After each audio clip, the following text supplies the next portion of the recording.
ជំរាបសួរបងប្អូនទាំងអស់គ្នាថ្ងៃនេះខ្ញុំមកបង្ហាញបងប្អូនពីរបៀបធ្វើទឹកជ្រលក់មួយបែបថ្មីទៀតចាយើងអាចយកទៅញ៉ាំជាមួយនឹងមាន់ស្ងោរមាន់ដុតឬក៏សាច់ផ្សេងដំបូងហ្នឹងគឺខ្ញុំចាប់ដើមបុកគ្រឿងលាយគ្នាចានេះខ្ញុំមានអំបិលកន្លះស្លាបព្រាបាយស្ករស1ស្លាបព្រាបាយពេញខ្ទឹមក្រហមខ្ទឹមសហើយម្ទេស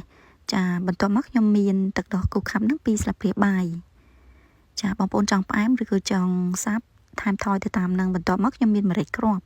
ចាខ្ញុំដាក់វាចូលគ្នាទាំងអស់បន្ទាប់មកបុកវាឲ្យម៉ត់ចានិយាយទៅកុំឲ្យម៉ត់ពេកបងប្អូនប៉ុន្តែប៉ុណ្ណឹងចាវានៅដុំទៅឆ្ងាញ់បន្ទាប់មកខ្ញុំប្រើម្ជូរប្រើក្រូចឆ្មា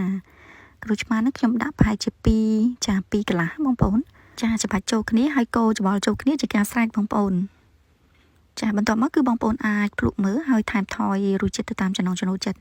ចានេះខ្ញុំអត់ប្រើទឹកត្រីទេបងប្អូនទឹកត្រីទឹកជ្រលក់ហ្នឹងណា